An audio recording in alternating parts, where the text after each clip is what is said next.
Hey Bowtie Nation, Joseph Hogue here, and leveraged ETFs have always been popular, getting 2 and 3 times the market return. What's not to like? One new investment even promises 4 times the market return. But are there risks investors are not seeing? I'll explain those leveraged ETFs, how they work, and the hidden risks that you're not seeing. Then I'm going to reveal 5 ETFs to buy for as much as 4 times the market's return, and an ETF strategy that you won't want to miss.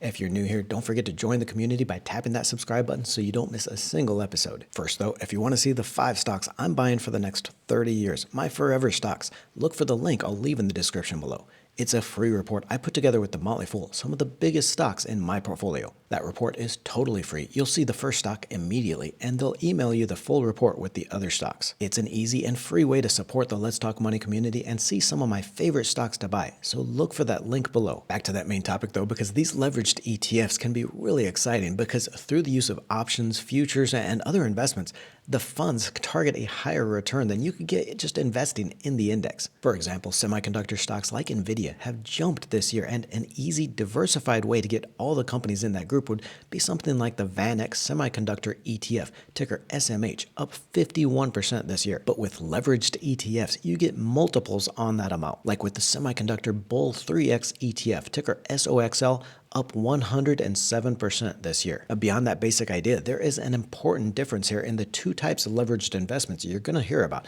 exchange-traded funds, or ETFs, and exchange-traded notes, or ETNs.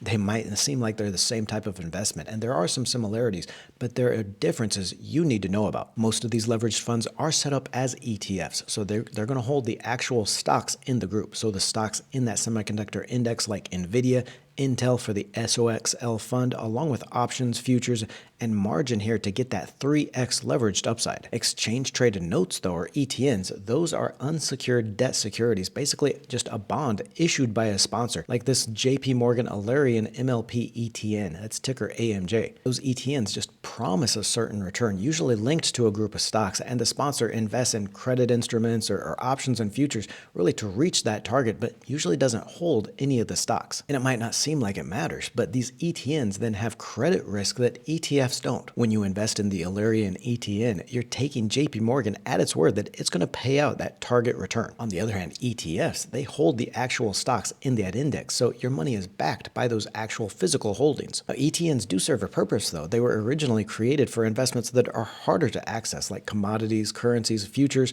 They also tend to have less tracking error. Now that's the difference in the target return and what the fund actually gets. You see that in this 5-year chart of the SOXL, that ETF, which targets a 3x return on the stocks in the semiconductor index, is shown in red here.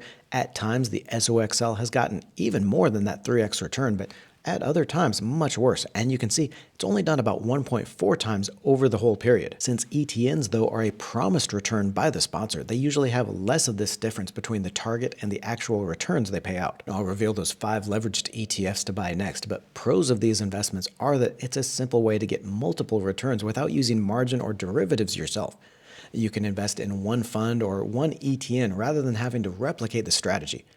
These are also good trading tools. So when you have that short-term outlook or want to hedge some of your portfolio risk, I'm going to detail how this works and with the leveraged ETF strategy later. On the downsides, though, that tracking error is a major downside and really makes these investments only good for shorter periods, like a few weeks at most. They're also more expensive than most ETFs. Holding the Ultra QQQ for that 3x return is going to cost you about 0.88% on an annualized basis, while just investing in the index itself, the NASDAQ 100 QQQ Trust, charges an expense fee of just 0.2% annualized. Digging into those 5 leveraged ETFs, the largest one here is the ProShares Ultra Pro QQQ, ticker QQQ, with its 3x multiple on the NASDAQ 100 index, though we do see that today it's only doing about 2 times that index. Looking at the longer term, though, we do see that over different time periods, it has been able to produce that 3x return, here returning 15% in the last month versus a 5% jump in the NASDAQ.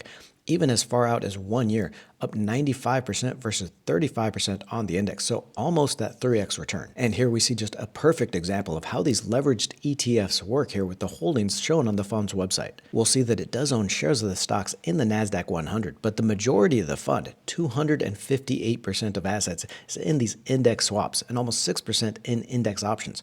The way it produces that 3x return on the indexes, it enters into these overnight swaps, but it doesn't have to put up the money it would to actually buy the shares. So if we add up all the percentage here positions, it would be close to 300% or 3 times factor. It didn't have to put up the money for those overnight swaps, so it could take that 300% factor. So here you've got an easy way to play an upside view on the market. If you think tech stocks are running higher, it's a one-stop ETF to get 3 times that market return without having to buy those futures or options or swaps yourself. With that great power, though, comes great pain. Looking here at the daily returns on the last 3 months, don't forget that leverage can work the other way. There on the 26th of October, when the Nasdaq fell more than 2%, investors in this TQQQ saw their investment plunge nearly 8% on the day. Semiconductor stocks have been the theme this year, with the Direxion Semiconductor Bull 3X, that's that ticker SOXL, has followed them higher. Now, this one tracks the Philadelphia Semiconductor Index, group of 30 largest U.S. companies in the industry, and works in much the same way as that 3X Nasdaq fund that holds shares of the stocks as well as swaps, but the tracking error here seems to be a little worse on this one.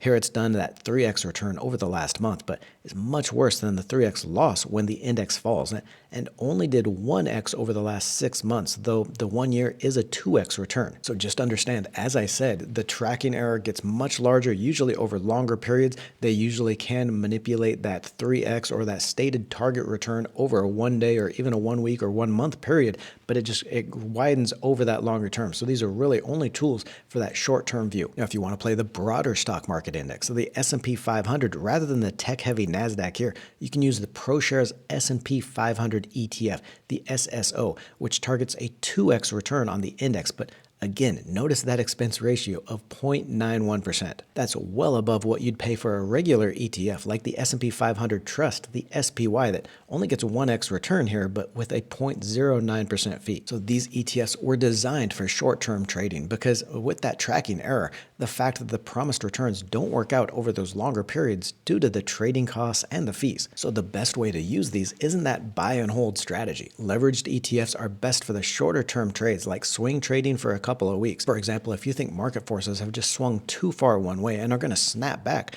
you might buy shares of the SPXU that goes up 3x when the market goes down. Or even here for day trading where you're watching those technical indicators that suggest a 1-day change. I've used some of these before to reduce my risk in a portfolio as well. So buying the inverse, the SPXU that we'll talk about when I'm expecting a market drop to really help offset some of that near-term pain in my own stocks. But again, you need a timeline because you don't want to be holding these for much longer than a few weeks at a time. We've still got 2 more leveraged ETFs to highlight, including that one that promises 4x returns on the market. But if you like these kinds of leveraged returns, check out my 3 favorite option strategies for 2024 in the video here.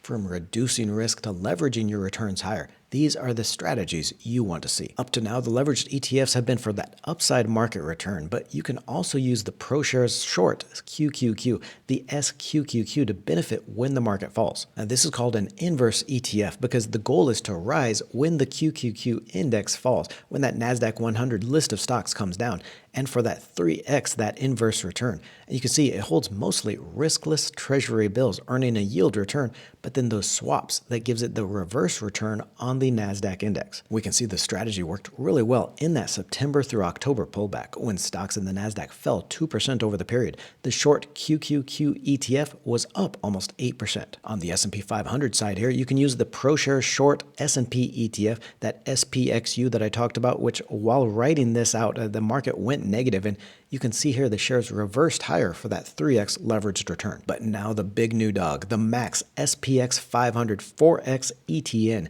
trading under the ticker XXXX. That's promising 4x returns on the S&P 500 index. This one's sponsored by the Bank of Montreal and is the highest leverage exchange product in the US right now. But it's not quite as transparent as I'd like to see, with really no information on its holdings on the website or plans on how it's producing that 4x return without leveraging too much risk.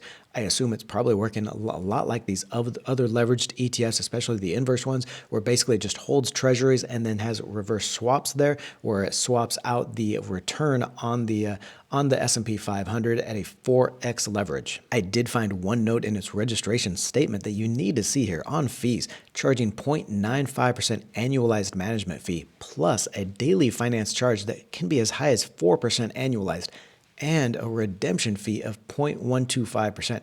All computed and deducted from the assets on a daily basis. So that's maybe not a deal breaker for you if you have a super bullish outlook on the market and want that 4x return, but probably the most expensive fund I've ever seen, and definitely not one you want to hold for the long term. Don't forget to get your free report. See my forever stocks, the stocks I'm buying for the next 30 years, free with the link below. Or click on the video to the right for the 3 option strategies for higher returns and lower risk in 2024. Don't forget to join the Let's Talk Money community by tapping that subscribe button and clicking the bell notification.